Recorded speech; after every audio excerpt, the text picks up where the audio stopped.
Shwmae. Shwmae. Shwmae. Shwmae. Shwmae. Shwmae. Shwmae.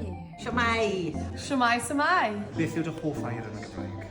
Bendigedig. Pontypridd. Pontypridd, ie. Cariad. O, I know lots in Dan. Yeah. Pa mor bwysig yw e i chi cynnig gwasanaeth Cymraeg i'ch cwsmeriad chi?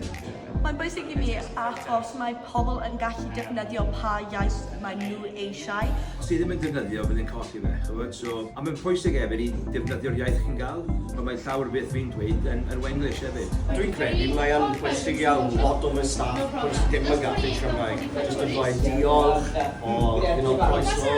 So how often do you use Welsh? Every day in most conversations, even if it's to greet someone or to say goodbye. But Every day. Shwmae. Sut ti?